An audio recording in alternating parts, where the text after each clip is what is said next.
We live in a fantastic wrestling world, and this news broke yesterday, and again, always take it with a pinch of salt, but it does come from WrestleOps, who did indeed say that apparently WWE is considering removing the Ula Fala, who we've spent a good few years establishing as the most powerful necklace in all of sports entertainment, and replacing it with wrestling's favorite form of a championship. Now, of course, this ties into a bigger debate, and actually, I do understand where WWE may be coming from this. Again, it's all speculation on my end, of course it is. But if you are about to move to Netflix and you're hoping to have a bunch of new fans watching, which must be the goal. I mean, that's always everybody's goal, of course. You want to make new fans. I can understand why if somebody walks out with a championship, it makes more sense than anything else. Now, that does kind of get rid of the nuance, because I would rather that somebody like WWE kind of sits down and go, okay, we've got this Ula Fala, and we know that our current fan base is super invested in that. How do we sell it to someone that does sit down for the first time? But is always going to come up as an option. Now, again, we don't know if it is going to happen. We don't know if it isn't going to happen. But like I say,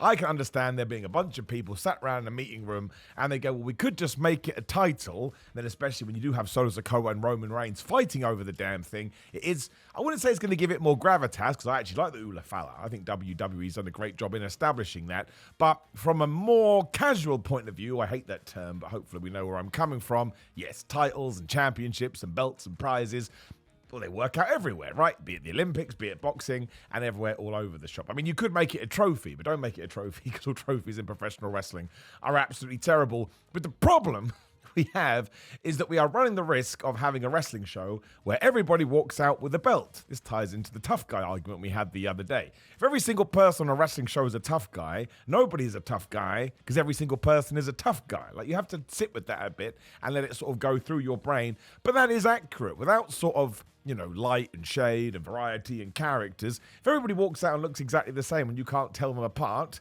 why would you give a flub about them, right? That's just how it works. So if everybody does start walking out with the championship, well, why would I care about any of these? It's the big reason why I never want to split any of the titles. I want one world championship, one tag team championship, one intercontinental championship, because I think then the person you put it on feels like a bigger star, they feel more important, and you can get more behind them.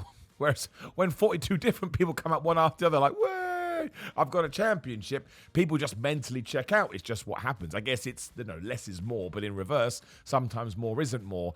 And when you do get into like the Ula Fala Championship or the Tribal Chief Championship or the Tribal Chief title, the TBT, that's what they should call it. I think it gets a little bit murky, especially because another story we've got going on right now, which I love, by the way, there's always an exception to the rule, is Kevin Owens walking around with the Winged Eagle title that Cody Rhodes brought back at Saturday Night's main event because he believes he's the rightful WWE champion. I do believe the WWE House Tour, Holiday House Tour starts soon, and he is going to be on matches defending this thing. Obviously, it won't be sanctioned by the company, but it's truly tremendous and is really an offshoot of the story that ECW did years ago with the WFT title, the FTW title, of course it is, that AEW brought back for a little while. That's what Taz did. It was like, well, screw all of you. I'm going to make my point. But that one, at least, kind of is tied up in a narrative. I think my point with this one, and listen, it would probably vanish after a while anyway. It would be a short-term thing.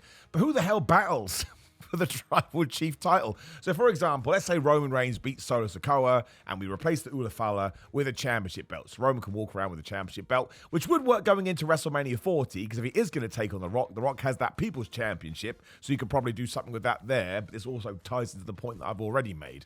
But after the fact, if it doesn't just vanish, can LA Knight become the new Tribal Chief if he beats Roman Reigns? Who is someone on the roster right now that could realistically beat Roman Reigns? I think we are going to do CM Punk versus Roman eventually. So could CM Punk become the new head of the table? How weird would that be? How strange would that be? That isn't what's going to happen. What we probably were going to get would be a Saudi Arabia situation with the Crown Jewel title, where the Crown Jewel title now just sits in a vault, and for 1 week Cody Rhodes and Liv Morgan wore those rings, and now they don't mean anything. And again, that's fine, because it's only going to come around once every 12 months, but I still think you fall into the law of diminishing returns. So even if you do release or whatever a Tribal Chief Championship and then you don't see it for a while, it was still there, so it kind of lessens the other belts that we do have. So I don't think it's a pathway you want to walk down. And it's the same in all wrestling promotions at the moment, be it New Japan, AEW, or Ring of Honor, although AEW and Ring of Honor kind of come as a package, obviously. So many people walk out with titles and you're trying to figure out, well, what's that title even for? And you don't know, right? Like, I mean, I remember, because I'm an old man, when you used to get sort of one mid-card title, that was the idea, and then you used that as a jumping off point to get to a world championship.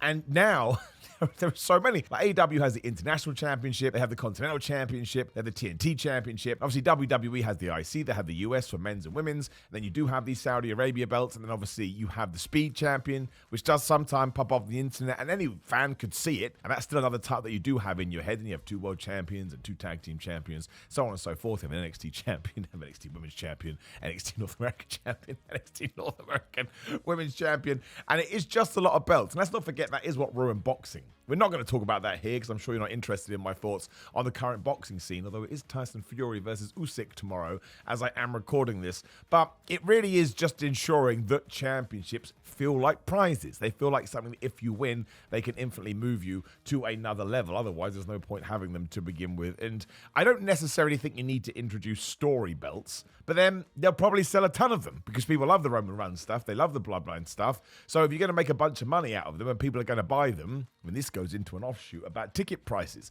Ticket prices, not just for wrestling right now, but for the entire world, are crazy.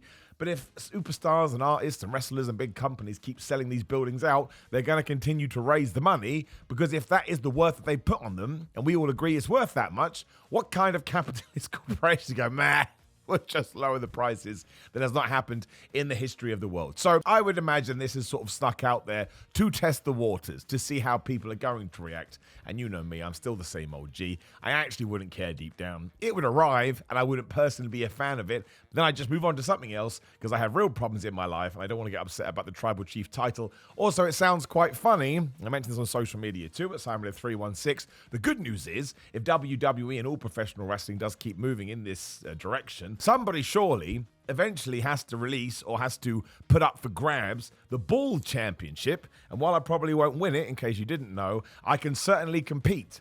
And I'd like a title. It would be nice. If you don't know, I'm also the Progress Proteus People's Champion. That's the best damn thing I did in 2024. So, I'll absolutely take the Ball Championship as well. But it's an interesting debate, and it's an interesting talking point. And also, you're going to have the WWE diehards, and more power to you, that are going to back the company to the hilt no matter what they do. And maybe this would work. Maybe Roman Reigns walking around into WrestleMania season with the Tribal Chief Championship to represent the Ula Fala and to represent the fact that he is the head of the bloodline will actually make a feud with The Rock even better. Again, until I see it, I'm not going to judge it, but I am massively on the side of the fence that we don't need to do this, especially because the Ula Fala just worked. I love the fact we invested so much time into that thing. Maybe when we originally first saw it, we were like, well, I don't really understand what we're doing here. But WWE were like, no, we're going to tell you. That's the best thing about new WWE. They don't treat us like idiots. They believe we are smart and we can learn. I mean, sometimes they give us too much exposition, but that's totally fine. So I don't think I want to lose, again, the amount of time and worth we've put into that thing. Because I remember when Roman Reigns first came back and he was going to put it on, everyone was like, oh my gosh. And when Solo Sikoa started doing it, people were like, well, you piece of trash. You haven't earned that. So that thing does have an importance. It has a worth. It has a character almost. And that's my favorite thing about wrestling, is you can take any sort of object or any inanimate thing and turn it into the most important thing ever, which is what Drew and CM Punk did in their feud. Now, I know that divided the audience too, but I loved everything with the beads. Sounds terrible, out of context. Let's call it a bracelet. I loved everything with the bracelet because they sold it like it meant something. It goes back to Triple H versus Mick Foley, right? When Mick Foley comes out and says, oh, you're going to be taking on Cactus Jack. And even though it's the same person, Triple H is wide-eyed like, well, I don't want to take on that guy. He's going to kill me. Same thing here. CM Punk cared about that necklace. Drew McIntyre did not care about that necklace. So when it broke, go back, man. The WWE audience gasped, which means you did the right thing. So I would like to think we could do that with you, La Fala, too, but we sit back and wait, and we'll have to see what happens. But I don't think that we need to do this, to be completely honest. But at least it will give us another talking point. Again, my big worry is it would just disappear one day. And then what? The problem is if it works once, then you're going to be in 2026 and you'll release the, I don't know, Austin Theory title. I love Austin Theory. I think he's great. But we'll just start releasing championships for everything, and the worth is going to go so down, I actually think you'd have to do a massive reset to bring it back up again. But it does not matter what I think. It matters what you think. That's what the comments are for. Just answer the question. Do we need a Tribal Chief title? Also, please do like the video, share the video, and subscribe. Click the bell, ding, ding, and the notification bell and all of that. And click the video on the screen, which is me ranting and raving more about professional wrestling. Otherwise, if you're into fitness, please do go to gorillamined.com/Simon. You can Simon get 10% off. There's a link down there. I promise you, you can ship worldwide. These are the best supplements you can buy for your gym journeys, as they say. Patreon.com Facebook.com/Simon316, Simon316 on all social media, Simon Miller on Cameo, Simon J. Miller on TikTok, ProWrestlingTees.com/Simon Miller if you'd like a Simon Miller tee, and that's always fun. Otherwise, keep enjoying wrestling. It is there to make you happy. And I'll see you soon.